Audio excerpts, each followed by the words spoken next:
प्रिय विद्यार्थियों, नमस्ते। हिंदी की कक्षा में आप सभी का स्वागत है। आज हम कक्षा 10वीं की हिंदी विषय की जो प्रश्न बैंक हैं उसमें दिए गए एक अंकीय महत्वपूर्ण प्रश्नों का अभ्यास करेंगे। तो सभी ध्यानपूर्वक पूरे ही वीडियो को देखें, साथ ही जो महत्वपूर्ण प्रश्न हैं उनको अपनी अभ्यास पुस्तिका में लिखते जाएं। तो आइए प्रारंभ करते हैं आज का अभ्यास। सर्वप्रथम हम वस्तुनिष्ठ प्रश्न अर्थात सही विकल्प वाले प्रश्नों का अभ्यास करेंगे, जिसमें 4 विकल्प में से जो भी सही उत्तर होगा उसका हमें चयन करना है। पहला प्रश्न है, हिंदी के पद्य साहित्य का दूसरा काल है, अर्थात हिंदी साहित्य का जो पद्य साहित्य है उसका दूसरा काल कौन सा है? तो इसका सही उत्तर है ख, भक्ति काल। अर्थात हिंदी साहित्य का दूसरा काल भक्ति काल, जिसको पूर्व मध्य काल के नाम से भी जाना जाता है। दूसरा प्रश्न देखिए, आधुनिक काल का आरंभ होता है। तो आधुनिक काल का जो आरंभ माना जाता है वह है संवत 1900 से। संवत 1900 से आधुनिक काल अर्थात वर्तमान काल का आरंभ माना जाता है। तीसरा प्रश्न देखिए, छायावाद के आधार स्तंभ कवि नहीं है। ध्यान देंगे, छायावाद के आधार स्तंभ कवि नहीं है पूछा है। तो इनमें से सूरदास छायावाद के कवि नहीं हैं। बाकी निराला जी, जयशंकर प्रसाद, महादेव वर्मा ये सभी छायावाद के कवि रचनाकार माने जाते हैं। अगला प्रश्न देखिए, प्रयोगवाद के कवि हैं। निम्न में से प्रयोगवाद के कवि हैं। तो प्रयोगवाद के कवि अज्ञेय, जिनका पूरा नाम सच्चिदानंद हीरानंद वात्स्यायन अज्ञेय हैं। पांचवा प्रश्न, नई कविता के कवि हैं। निम्न में से नई कविता के कवि हैं। तो नई कविता के कवि जो माने जाते हैं रघुवीर सहाय। सही उत्तर होगा घ, रघुवीर सहाय।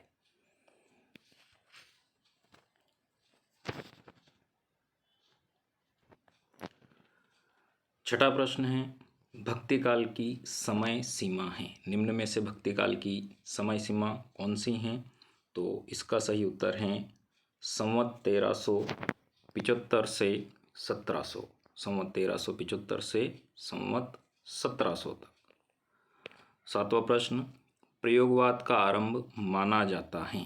प्रयोगवाद का जो आरंभ है वो कब से माना जाता है? इसका सही उत्तर है सन 1943 से। सन 1943 से प्रयोगवाद का आरंभ माना जाता है। आठवां प्रश्न है, नंद नंदन का प्रयोग यहाँ किसके लिए किया गया है? तो नंद नंदन का जो प्रयोग है वह श्री कृष्ण के लिए किया गया है। नौवां प्रश्न देखिए, गोपियों को ज्ञान व योग की बातें लगती हैं। अर्थात गोपियों को ज्ञान और योग की बातें कैसे लगती हैं? तो कड़वी ककड़ी के समान लगती हैं। अगला प्रश्न है, गोपियों ने श्री कृष्ण की तुलना की है। तो गोपियों ने श्री कृष्ण की तुलना हारिल की लकड़ी से की है। हारिल की लकड़ी। अगला प्रश्न है, व्याधि शब्द का अर्थ है। तो इसका सही जवाब है रोग, ख वाला। अगला प्रश्न है, सुर के पद में भाषा है। अर्थात सुर के पद की मुख्य भाषा है वो कौन सी है? ब्रज भाषा। 13वां प्रश्न है, मर्यादा न लही के माध्यम से मर्यादा की बात कही है। किसके लिए कही है? प्रेम संबंध के लिए। 14वां प्रश्न है, सूरदास के गुरु थे। सूरदास के गुरु कौन थे? तो सूरदास के गुरु वल्लभाचार्य। सही उत्तर होगा घ, वल्लभाचार्य। बढ़ते हैं अगले प्रश्न की ओर। सुर के आराध्य हैं। तो सुर के जो आराध्य देव हैं वो श्री कृष्ण माने जाते हैं। इस प्रकार गोस्वामी तुलसीदास जी के श्री राम माने जाते हैं। इसी प्रकार सुर के आराध्य देव श्री कृष्ण। अगला प्रश्न है पुरैनीपात का अर्थ है। तो पुरैनीपात का अर्थ है कमल का पत्ता। अगला प्रश्न सुर की रचना नहीं है, निम्न में से कौन सी सुर की रचना नहीं है? तो इसका सही उत्तर होगा विनय पत्रिका, क्योंकि विनय पत्रिका गोस्वामी तुलसीदास जी की रचना है। अगला प्रश्न है परशुराम को व्यंग भरे उत्तर दिए, अर्थात किसने दिए? तो परशुराम को व्यंग भरे उत्तर लक्ष्मण ने दिए। अगला प्रश्न है शिव धनुष के टूटने पर क्रोधित हो उठे, निम्न में से शिव धनुष के टूटने पर कौन क्रोधित हो उठे? तो परशुराम। सही उत्तर होगा इसका परशुराम। अगला प्रश्न रामचरितमानस की भाषा है। तो रामचरितमानस जो महाकाव्य हैं तुलसीदास जी का, उसकी जो भाषा मानी जाती हैं वो अवधी भाषा।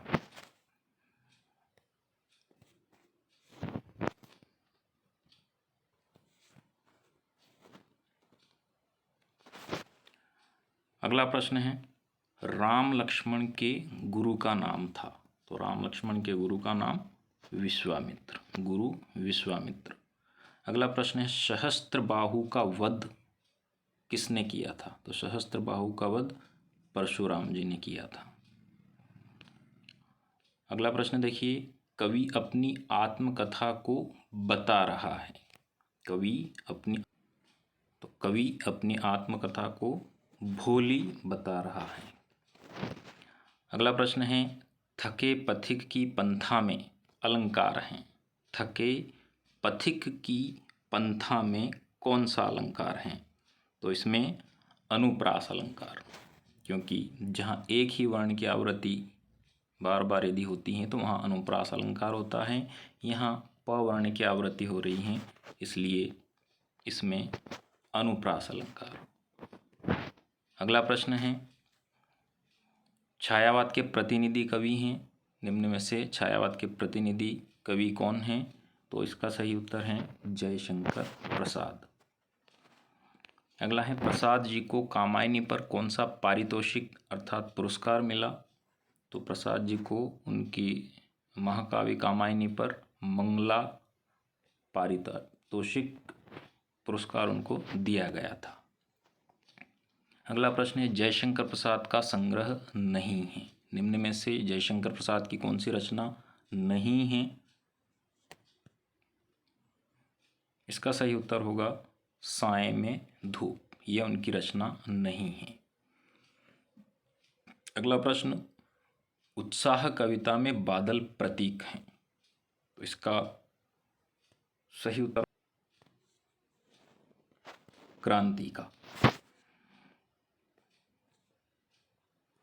अगला प्रश्न कवि ने बादलों को किसकी कल्पना के समान पाले हुए माना है? इसका सही जवाब है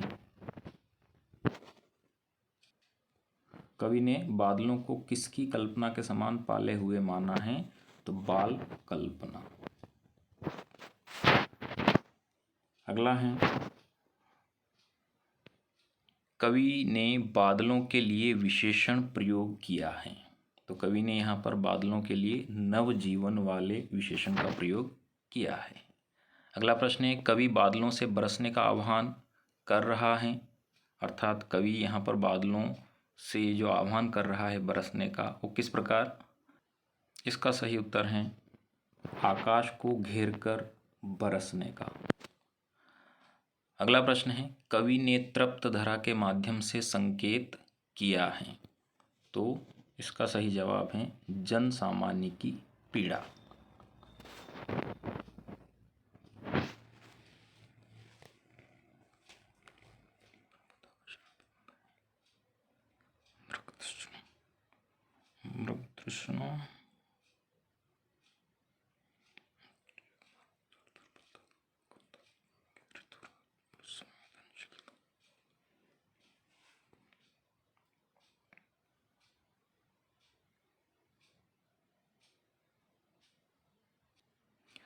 अगला प्रश्न है नाश और निर्माण के रचनाकार हैं, तो नाश और निर्माण के रचनाकार गिरिजा कुमार माथुर।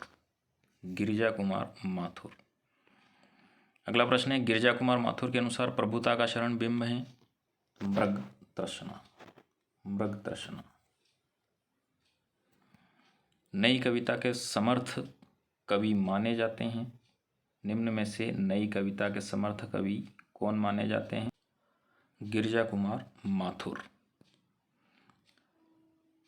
अगला प्रश्न, लड़की जैसी दिखाई मत देना से माँ का आशय है, अर्थात माँ का आशय क्या है? तो इसका सही उत्तर है दुर्बलता को ताकत बनाने के लिए, क वाला। अगला प्रश्न है, सूरत निरत काव्य संग्रह के कवि हैं। निम्न में से सूरत निरत काव्य संग्रह के कवि कौन हैं? इसका सही उत्तर है ऋतुराज।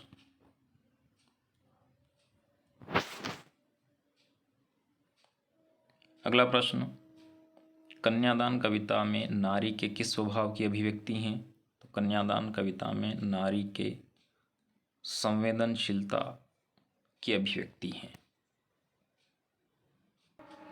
तो इस प्रकार से जो सही विकल्प वाले हैं पहली इकाई के जो प्रश्न थे 1 अंक वाले वो पूर्ण होते हैं।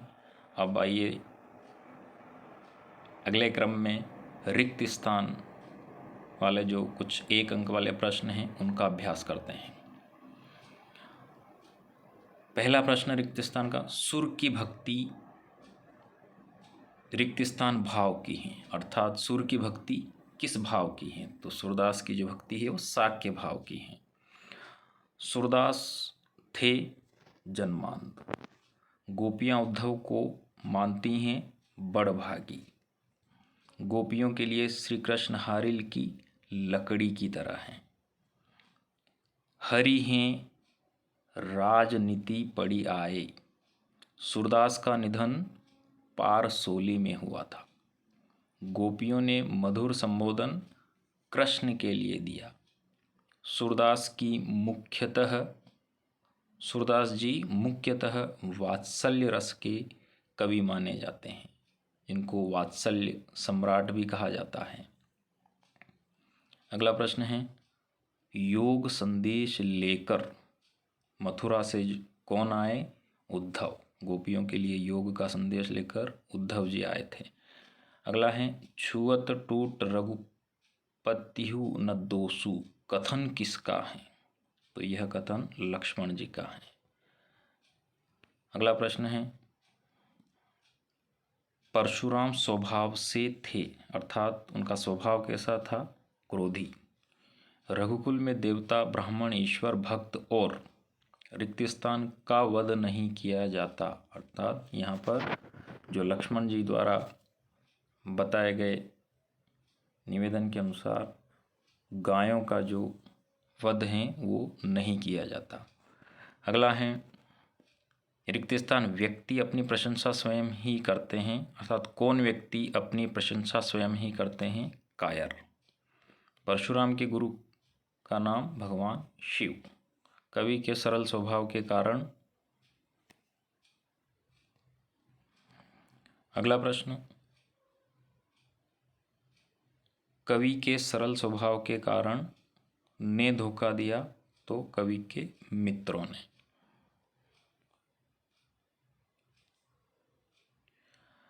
आलिंगन में आते आते जो भाग गया, मुस्क्या, अर्थात मुस्कुरा कर जो भाग गया। निराला ने बादलों से का आग्रह कर रहा है, तो निराला जी बादलों से बरसने का आग्रह कर रहे हैं। अगला प्रश्न है, निराला ने बादलों को के समान सुंदर बताया है, तो केशों के समान, बालों के समान। उत्साह कविता की भाषा संस्कृत निष्ठ खड़ी बोली। निराला की अधिकांश रचनाएं मुक्तक काव्य के रूप में हैं। अगला प्रश्न है, दुविधा हत साहस का शाब्दिक अर्थ है साहस होते हुए भी दुविधाग्रस्त रहना। हर चंद्रिका में छिपी एक रात कृष्णा हैं। कविता छाया मत छूना में अतीत की स्मृतियों को भूल वर्तमान का सामना कर भविष्य का वर्ण करने का संदेश दिया गया है। छाया मत छूना कविता में रोमानी भाव बोध की अभिव्यक्ति देखी जा सकती है। रोटियां सेकने के लिए होती है, जलने के लिए नहीं, अर्थात यहाँ जो सही विकल्प हैं आग। आग रोटियां सेकने के लिए होती हैं।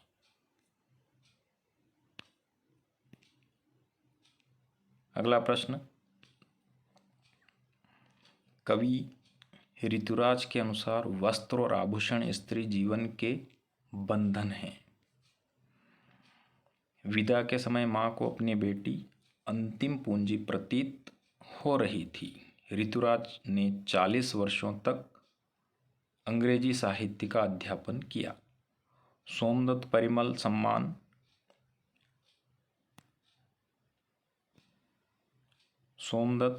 सम्मान कवि ऋतुराज को मिला। अगला प्रश्न है, ऋतुराज की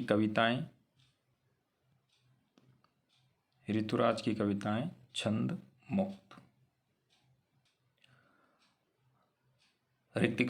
रिक्त स्थान के बाद अब हम अभ्यास करेंगे सही जोड़ी का। बच्चों, सही जोड़ी का जो तरीका है परीक्षा देते समय उसका सही क्रम आप प्रश्न क्रमांक और साथ ही उसका जो भी विकल्प होता है वो हमें लिखना होता है। यहाँ हम केवल उत्तर समझने की दृष्टि से एक संकेत के माध्यम से जोड़ी को समझेंगे। तो सुर के पद किसकी रचना है? सूरदास की।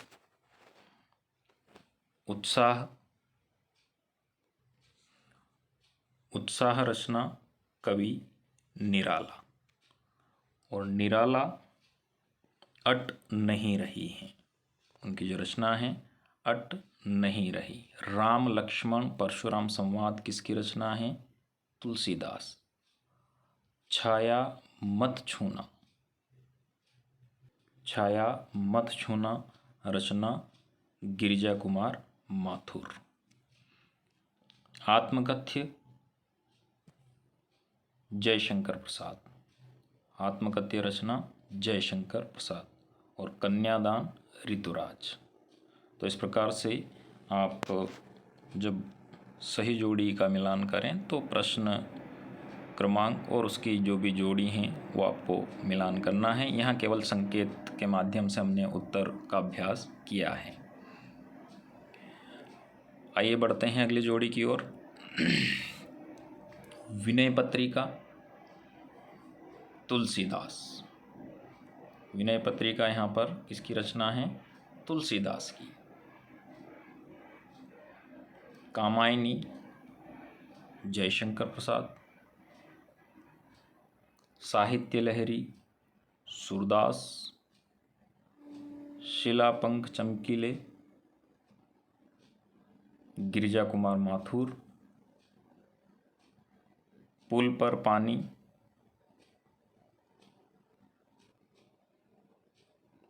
पानी कवि ऋतुराज।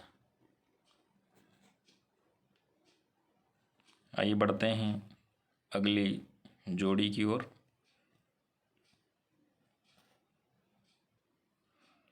मधुकर यहाँ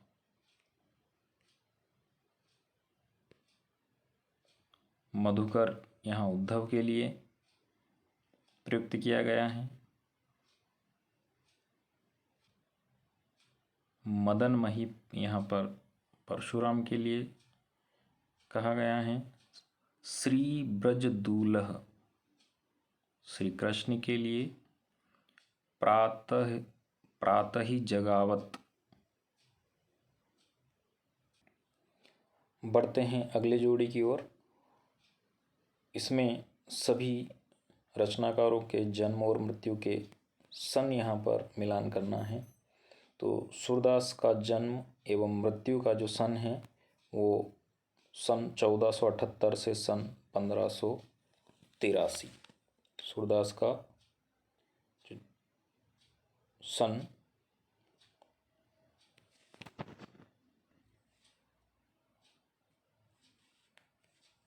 1478 से 1583।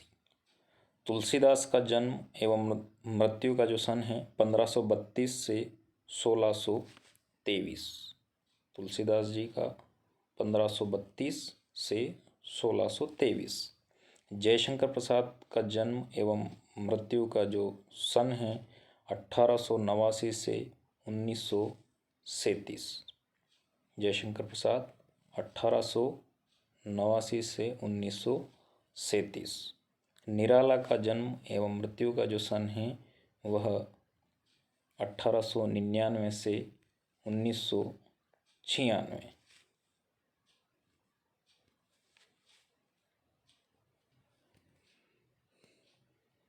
गिरिजा कुमार माथुर का जन्म और मृत्यु का जो सन है 1918 से 1994। और ऋतुराज का जन्म का जो सन है 1940। तो इस प्रकार से सही जोड़ी के सभी सन का सही मिलान हमें करना है। बढ़ते हैं अगले क्रम की ओर। तो इसी कड़ी में चौथा जो प्रश्न है हमारा, एक वाक्य में उत्तर। पहला प्रश्न है, सूरदास भक्ति काल की किस शाखा के कवि हैं? तो सूरदास भक्ति काल की कृष्ण भक्ति शाखा के कवि माने जाते हैं। अगला प्रश्न है, गोपियों के अनुसार राजा का धर्म क्या है? तो गोपियों के अनुसार राजा का धर्म है अपनी प्रजा की रक्षा करना। तीसरा है, सुर सारावली के कवि का क्या नाम है? तो सुर सारावली के कवि का नाम सूरदास है। चौथा, क्षितिज भाग 2 में संग्रहित सुर के पद कहाँ से लिए गए हैं? तो सूरदास के भ्रमर गीत से लिए गए हैं। पांचवा देखिए, गोपियों ने भ्रमण के बहाने किस पर व्यंग बाण छोड़े हैं? तो गोपियों ने उद्धव पर व्यंग बाण छोड़े हैं।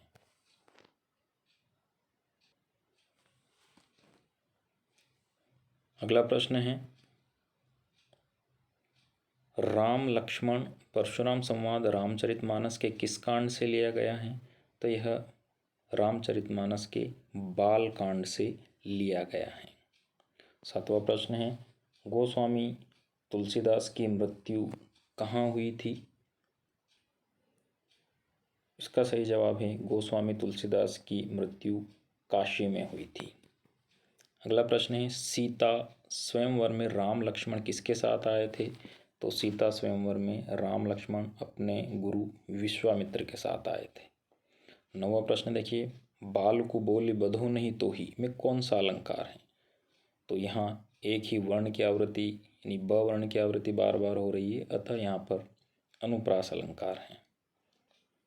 अगला प्रश्न है, उंगली दिखाने से कौन मुरझा जाता है? इसका सही उत्तर है, उंगली दिखाने से कुम्हड़े का फूल मुरझा जाता है। अगला प्रश्न है, कवि प्रसाद जी अपने किस स्वभाव को दोष नहीं देना चाहते हैं? तो कवि प्रसाद जी अपने सरल स्वभाव को दोष नहीं देना चाहते हैं। अगला प्रश्न है, आत्मकथ्य कविता में किस पक्ष की अभिव्यक्ति हुई है? तो आत्मकथ्य कविता में कवि प्रसाद जी ने अपने सरल स्वभाव, आत्मकथ्य कविता में जीवन के यथार्थ एवं अभाव पक्ष की अभिव्यक्ति हुई है। अगला प्रश्न,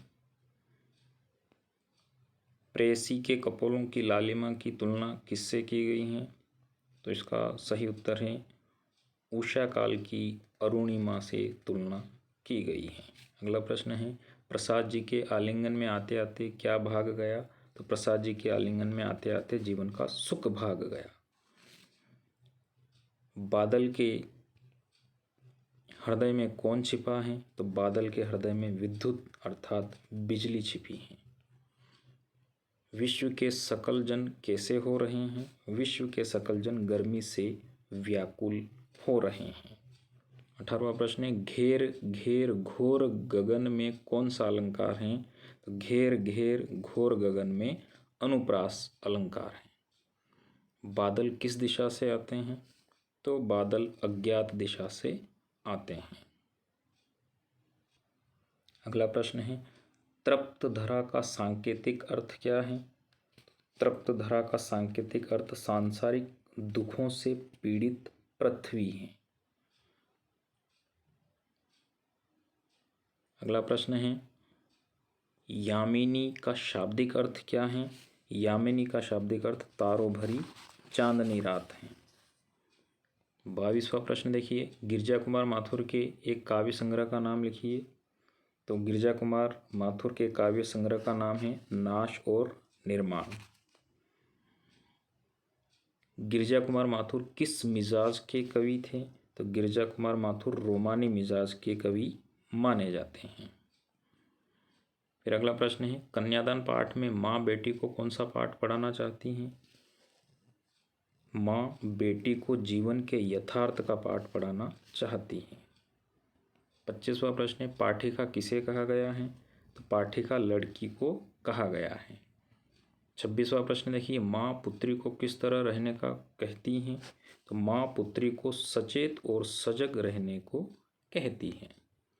27वां प्रश्न देखिए, स्त्री के बंधन कौन से हैं? तो इसका सही उत्तर है, स्त्री के बंधन वस्त्र और आभूषण हैं। 28वां प्रश्न, कवि ऋतुराज ने धुंधले प्रकाश की पीठिका किसे कहा है? तो कवि ने बेटी को धुंधले प्रकाश की पीठिका कहा है।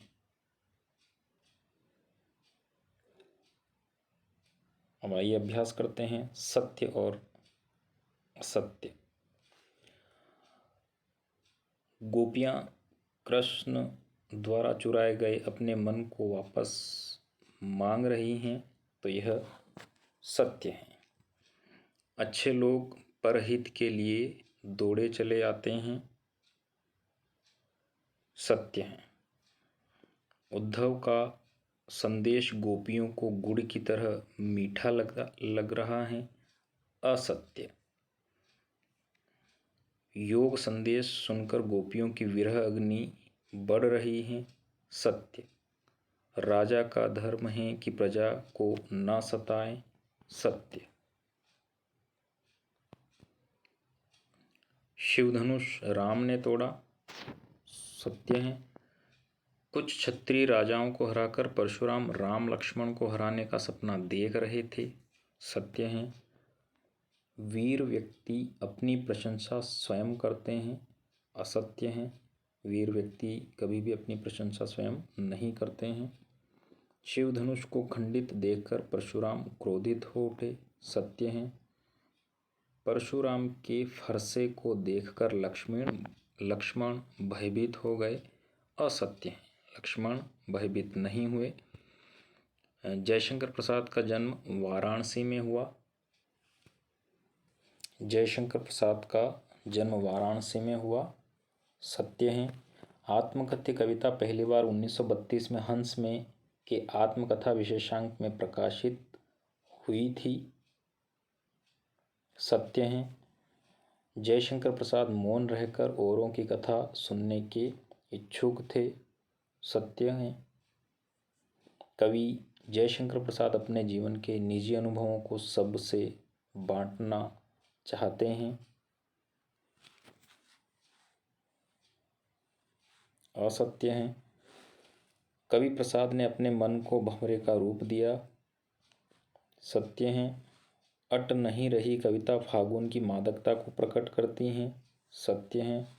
छायावादी कवियों में निराला ने सबसे पहले मुक्तक छंद का प्रयोग किया, सत्य है। निराला पूंजीवाद के समर्थक तथा पोषक थे, असत्य है। निराला को आधुनिक कवि भी कहा जाता है, सत्य है। निराला प्रगतिवादी कवि हैं, सत्य हैं। गिरिजा कुमार माथुर प्रयोगवादी कवि थे, सत्य हैं। लीला मुखारविंद गिरिजा कुमार माथुर का काव्य संग्रह हैं, असत्य हैं। जो न मिला भूल उसे तू कर भविष्य वरण, सत्य हैं। गिरिजा कुमार माथुर का जन्म दिल्ली में हुआ था, असत्य हैं।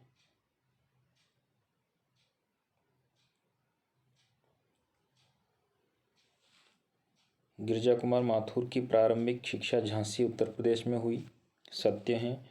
छाया मत छूना गिरिजा कुमार माथुर की कविता हैं, सत्य हैं। चांदनी रात के बाद अंधेरी रात आती है, सत्य हैं। गिरिजा कुमार माथुर का निधन 1994 में हुआ, सत्य हैं। ऋतुराज जनवादी कवियों की श्रेणी में आते हैं, सत्य हैं। माँ ने अंतिम पूंजी बेटी को कहा, सत्य हैं। और अंतिम प्रश्न है, माँ ने कहा लड़की होना पर लड़की जैसे दिखाई मत देना, यह भी सत्य है। तो इस प्रकार से ये पहली इकाई के 1 अंकी प्रश्न यहाँ पर पूर्ण होते हैं। अब आइए देखते हैं दूसरी इकाई। दूसरी इकाई का पहला प्रश्न है, सही विकल्प चुनकर लिखिए। सर्वाधिक लोकप्रिय महाकाव्य हैं, तो सर्वाधिक लोकप्रिय महाकाव्य रामचरितमानस गोस्वामी तुलसीदास जी द्वारा लिखित। दूसरा प्रश्न है, रामचरितमानस महाकाव्य के रचयिता हैं, तो गोस्वामी तुलसीदास जिनका विश्व प्रसिद्ध जो महाकाव्य हैं रामचरितमानस। रौद्र रस का स्थायी भाव होगा रौद्र का क्रोध। दोहा छंद में मात्राएं होती हैं 24 मात्राएं, 13 और 11 की अति पर कुल 24 मात्राएं दोहा छंद में होती हैं। अगला प्रश्न देखिए, चौपाई छंद प्रकार हैं, यानी कि चौपाई छंद किस छंद का प्रकार है, तो मात्रिक छंद। श्रृंगार रस का स्थायी भाव रति। अबलो नसानी अब न नसे हो पंक्ति में निहित रस भाव हैं शांत रस।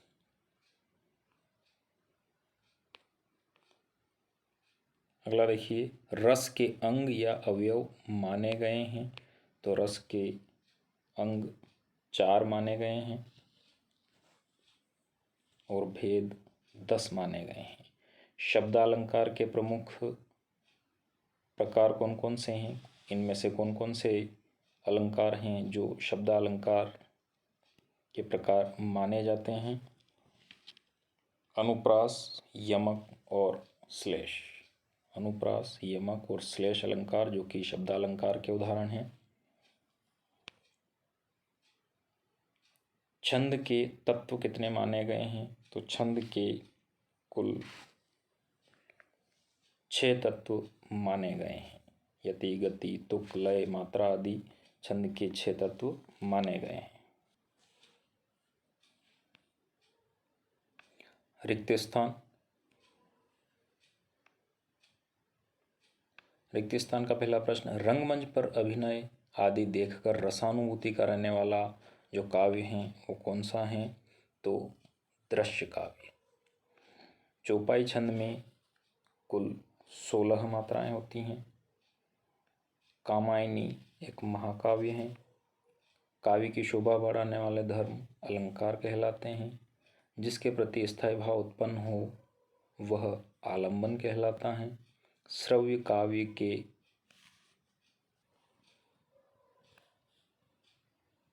तीन भेद होते हैं। रमणीयार्थ प्रतिपादक शब्द काव्यम, यह परिभाषा आचार्य जगन्नाथ ने दी है। बच्चों ध्यान देंगे, यहाँ जो विकल्प हैं दोनों ही गलत हैं। रमणीयार्थ प्रतिपादक शब्द काव्यम जो परिभाषा है वो आचार्य जगन्नाथ ने दी है, तो इसलिए ध्यान देंगे।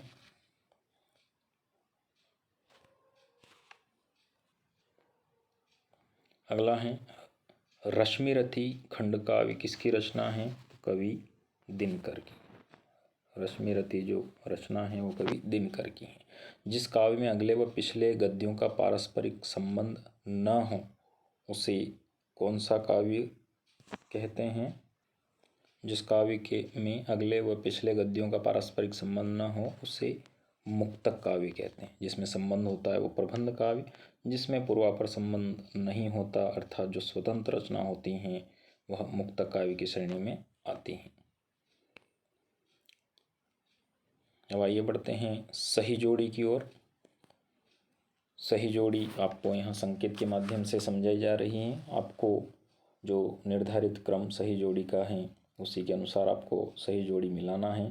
अर्थात पहले का जैसे ख, तो इस प्रकार से सही उत्तर उसके सामने आपको अंकित करना है। यहाँ केवल संकेत के माध्यम से आपको जोड़ी समझाई जा रही है। तो पृथ्वीराज रासो एक महाकाव्य है। आपका मोबाइल डेटा बंद।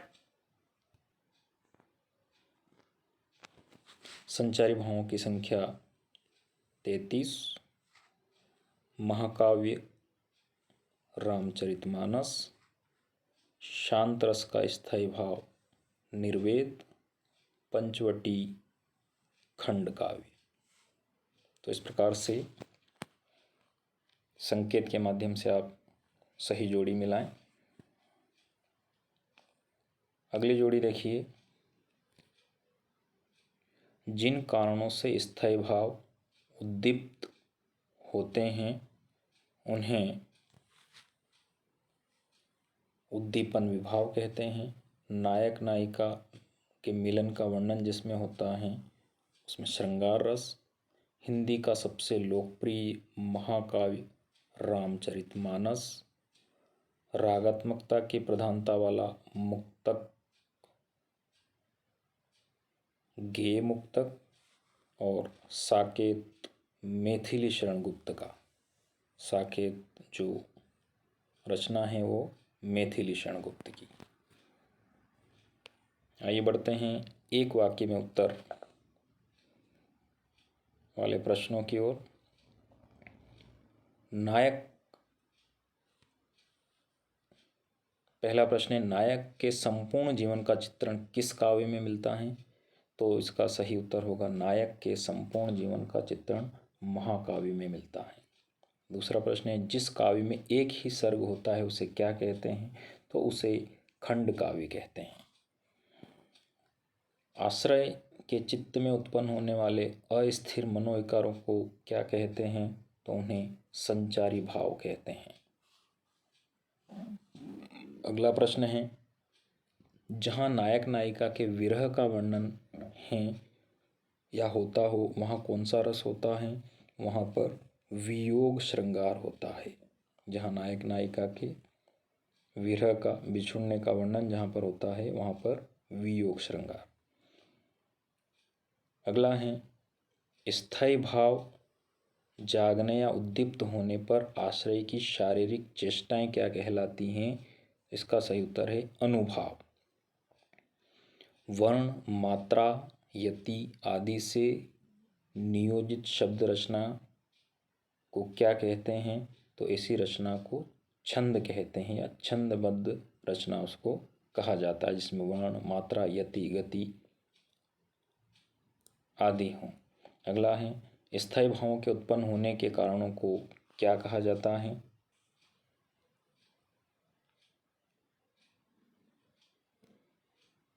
स्थायी भाव के उत्पन्न होने के कारणों को विभाव कहा जाता है। आठवां प्रश्न है, वात्सल्य रस के अलावा रसों की संख्या कितनी मानी गई है? तो वात्सल्य रस के अलावा रसों की कुल संख्या 9 मानी गई है। अगला प्रश्न, श्री कृष्ण के सुन वचन अर्जुन क्रोध से जलने लगे में कौन सा रस विद्यमान है? तो इसमें वीर रस।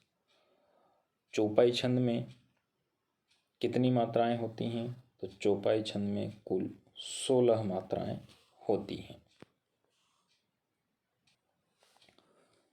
आइए देखते हैं सत्य असत्य वाले प्रश्न। प्रबंध काव्य में पूर्वापर संबंध नहीं होता है यह असत्य है। अस्थिर मनोविकारों को स्थायी भाव कहते हैं, यह भी असत्य है। अस्थिर मनोविकारों को संचारी भाव कहते हैं। विभाव, अनुभाव एवं संचारी भाव के संयोग से रस निष्पत्ति होती है, सत्य है। करुण रस का स्थायी भाव शोक है, सत्य है। अनुराग तड़ाक पे भानु उदय में उपमा अलंकार है, यह असत्य है। रामचरितमानस का प्रमुख छंद चौपाई है, सत्य है। विभत्स रस का स्थायी भाव जुगुप्सा या घृणा है, सत्य है। श्रृंगार रस का स्थायी भाव रति है, यह भी सत्य है। खंड काव्य मुक्तक काव्य का भेद है, ये असत्य है। ये प्रबंध काव्य का है। महाकाव्य प्रबंध काव्य का एक भेद है, ये सत्य है। प्रिय विद्यार्थियों, अब हम अभ्यास करेंगे इकाई 3 के वस्तुनिष्ठ प्रश्नों का। पहला प्रश्न है, सही विकल्प चुनकर लिखिए। गद्य का प्रारंभिक रूप था, तो गद्य का प्रारंभिक रूप बोलचाल का रूप था, मौखिक रूप था। गद्य की विधा नहीं है, तो इसमें महाकाव्य गद्य की विधा नहीं है। उपन्यास सम्राट माने जाते हैं प्रेमचंद। यदि गद्य कवियों की कसौटी है, तो निबंध गद्य की कसौटी है। यह कथन किसका है? आचार्य रामचंद्र शुक्ल का है। आधुनिक काल में गद्य का आविर्भाव सबसे प्रधान साहित्यिक घटना है, उक्त कथन है, तो यह कथन आचार्य रामचंद्र शुक्ल का है। फिर अगला है, नेताजी का चश्मा कहानी का मूल भाव है, तो इसका जो मूल भाव है देश भक्ति की भावना। अगला प्रश्न है, नेताजी की मूर्ति थी, तो संगमरमर की। नेताजी की जो मूर्ति थी वो संगमरमर की बनी हुई थी। अगला प्रश्न है, कस्बे के चौराहे पर प्रतिमा लगी थी, सुभाष चंद्र बोस की। प्रतिमा बनाने वाले का नाम था मोतीलाल। नेताजी की मूर्ति लगवाई गई थी नगर पालिका के द्वारा।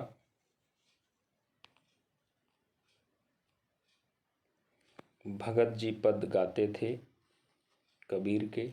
बाल गोविंद भगत पाठ प्रहार करता है कुरीतियों पर। बाल गोविंद भगत साहब मानते थे कबीरदास को। सच्चे साधु की पहचान होती है उसके विचारों से।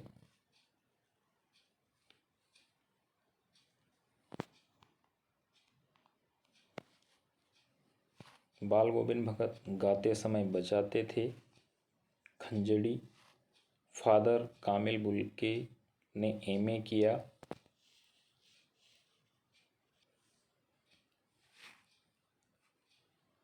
इलाहाबाद से। फादर कामिल बुल्के राष्ट्रभाषा के रूप में देखना चाहते थे हिंदी को। सर्वेश्वर दयाल सक्सेना फादर बुल्के के किन गुण से प्रभावित थे? दयालुता, मानवता, सरलता, इन सभी गुणों से सर्वेश्वर दयाल सक्सेना प्रभावित थे। फादर बुल्के के अभिन्न मित्र थे डॉक्टर रघुवंश। फादर बुल्के का निधन हुआ 73 वर्ष की उम्र में। मनु भंडारी के किस व्यवहार से तंग आकर प्रिंसिपल ने उनके पिता को बुलाया? आंदोलनकारी।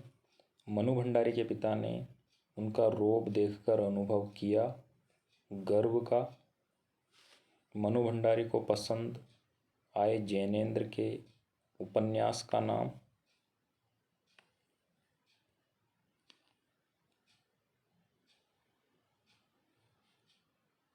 सुनीता।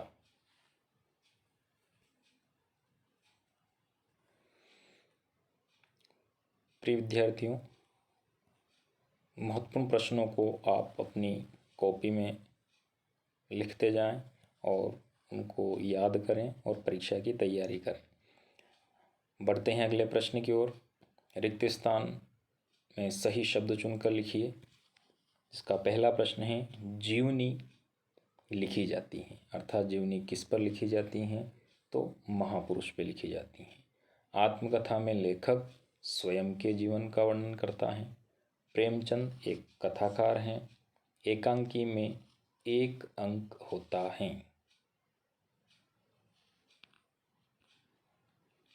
अगला प्रश्न है, सुभाष चंद्र बोस की प्रतिमा पर चश्मा बदलता था, अर्थात कौन बदलता था?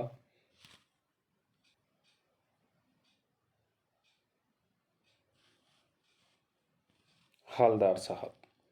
कस्बे के मुख्य चौराहे पर नेताजी सुभाष चंद्र बोस की प्रतिमा लगी थी। नेताजी की मूर्ति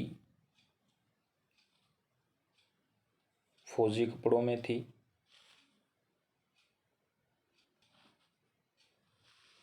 कस्बे में गुजरते समय हवलदार साहब पान खाते थे। चलो दिल्ली का नारा नेताजी ने दिया था। बाल गोविंद भगत मंझोले कद के गोरे चिट्टे आदमी थे। बाल गोविंद भगत में प्रेम साधना का चरमोत्कर्ष देखा जा सकता था। बाल गोविंद भगत की मौत उन्हीं के अनुरूप हुई।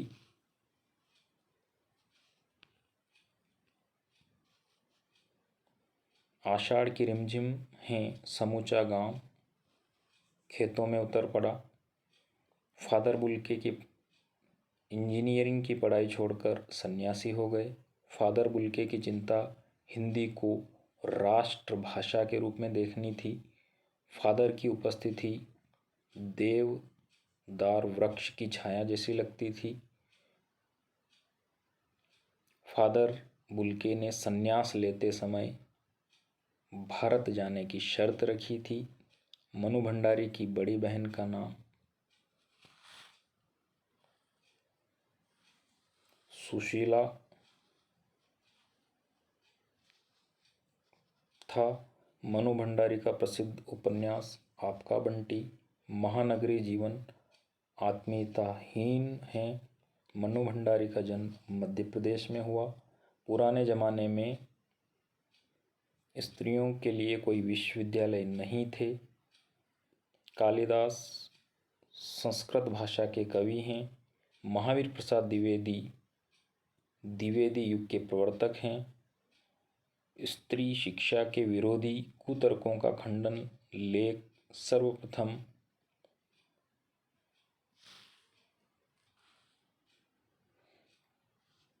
(1914) में सरस्वती पत्रिका में प्रकाशित हुआ।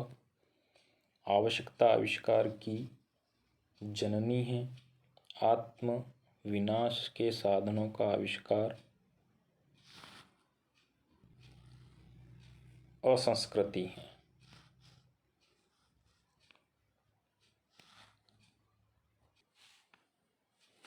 सही जोड़ी के अंतर्गत पहला विकल्प है महावीर प्रसाद द्विवेदी, सरस्वती पत्रिका। रिपोर्टाज एक फ्रेंच भाषा का शब्द है।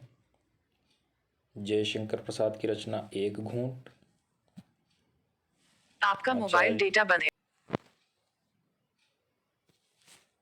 आचार्य रामचंद्र शुक्ल युग। मेरी असफलताएं, बाबू गुलाब राय।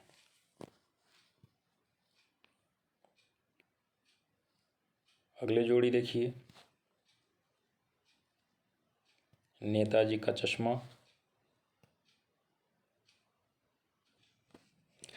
नेताजी का चश्मा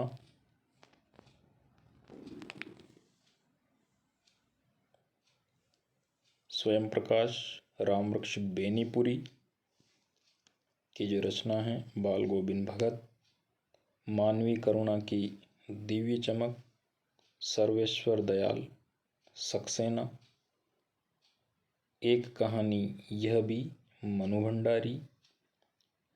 स्त्री शिक्षा के विरोधी कुतर्कों का खंडन महावीर प्रसाद द्विवेदी और संस्कृति भदंत आनंद कौशल्यायन। अगली जोड़ी में पाठ की विधाओं का मिलान करना है। नेताजी का चश्मा एक कहानी है। एक कहानी यह भी आत्मकथा है, आत्मकथा का अंश। बाल गोविंद भगत रेखाचित्र हैं।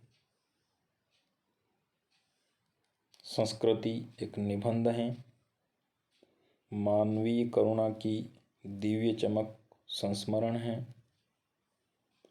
स्त्री शिक्षा के कुतर्कों का खंडन एक लेख है। तो इस प्रकार से आपको सही जोड़ी का मिलान करना है। अगली जोड़ी में स्वयं प्रकाश सन 1947, रामरक्ष बेनीपुरी 1899, सर्वेश्वर दयाल सक्सेना 1927, हजारी प्रसाद द्विवेदी सन 1864, महावीर प्रसाद द्विवेदी हैं ये, और मनु भंडारी 1931, भदंत आनंद कौशल्यायन 1905।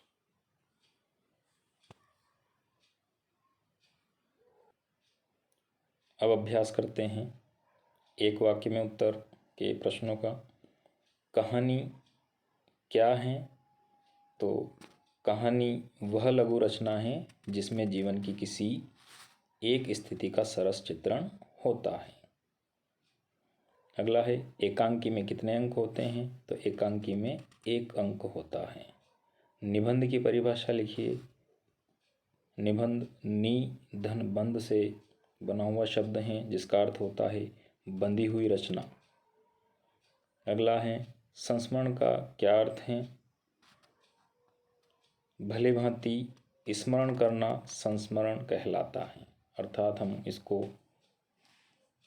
इस प्रकार भी लिख सकते हैं कि जब कोई रचनाकार अपनी स्मृति के अनुसार किसी घटना का वर्णन लिखित रूप में करता है उसे संस्मरण कहते हैं। गद्य की 4 विधाएं लिखिए। तो गद्य की जो 4 विधाएं हैं कहानी, नाटक, उपन्यास एवं एकांकी।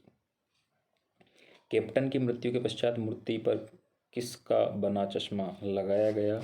तो कैप्टन की मृत्यु के बाद मूर्ति पर सरकंडे से बना छोटा सा चश्मा लगाया गया।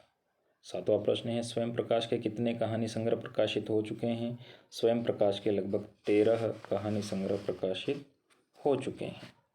8वां प्रश्न का कंपनी के काम के सिलसिले में कस्बे से कौन गुजरता था? कंपनी के काम के सिलसिले में कस्बे से हालदार साहब गुजरते थे। नेताजी की मूर्ति कितनी ऊंची थी? नेताजी की मूर्ति लगभग 2 फुट ऊंची थी।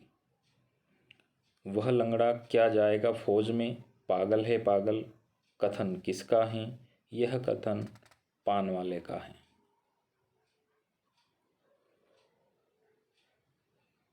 अगला प्रश्न है रामरक्ष बेनीपुरी का जन्म किस गांव में हुआ था? तो रामरक्ष बेनीपुरी का जन्म बेनीपुर गांव जो कि बिहार में है हुआ था।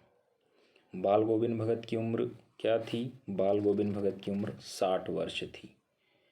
पूर्व की ओर से बहने वाली हवा को क्या कहते हैं? तो पूर्व की ओर से बहने वाली हवा को पूर्वाई कहते हैं। बेटे के मरने पर बाल गोविंद भगत क्या कर रहे थे? बेटे के मरने पर बाल गोविंद भगत गीत गा रहे थे। फादर बुल्के का जन्म कहाँ हुआ? फादर बुल्के का जन्म बेल्जियम के रेम्स चैपल शहर में हुआ था। फादर बुल्के को सर्वेश्वर दयाल सक्सेना ने क्या कहा? फादर बुल्के को सर्वेश्वर दयाल सक्सेना ने मानवीय करुणा की दिव्य चमक कहा है। दीनमान पत्रिका का उपसंपादन किसने किया? दीनमान पत्रिका का उपसंपादन सर्वेश्वर दयाल सक्सेना ने किया। 18वां प्रश्न है, फादर बुल्के को किस कब्रगाह में दफनाया गया? तो फादर बुल्के को निकलसन कब्रगाह में दफनाया गया। मनु भंडारी का स्वभाव कैसा था? तो मनु भंडारी का स्वभाव धैर्यवान एवं सहनशील था। 20वां प्रश्न है, मनु भंडारी का साहित्य के क्षेत्र में प्रवेश किसने कराया? मनु भंडारी का साहित्य के क्षेत्र में प्रवेश उनके पति राजेंद्र यादव ने कराया। 21वां प्रश्न है, मनु भंडारी के पिता का स्वभाव शंकी क्यों हो गया था? तो इसका उत्तर है, अपने निजी लोगों के विश्वासघात के कारण उनका स्वभाव शंकी हो गया था। 22वां प्रश्न है, मनु भंडारी का विवाह किससे हुआ? मनु भंडारी का विवाह राजेंद्र यादव से हुआ। मनु भंडारी का रंग कैसा था? मनु भंडारी का रंग काला था। प्राचीन काल में स्त्रियों की बोलचाल की भाषा कौन सी थी? तो प्राचीन काल में स्त्रियों की बोलचाल की भाषा प्राकृत थी। शास्त्रों में काशी किस नाम से प्रतिष्ठित हैं? शास्त्रों में काशी आनंद कानन नाम से प्रसिद्ध हैं। बौद्धों और जैनों के हजारों ग्रंथ किस भाषा में लिखे गए हैं? तो बौद्धों और जैनों के जो हजारों ग्रंथ वह प्राकृत भाषा में लिखे गए हैं। 27वां प्रश्न है, हिंदू वेदों को किसकी रचना मानते हैं?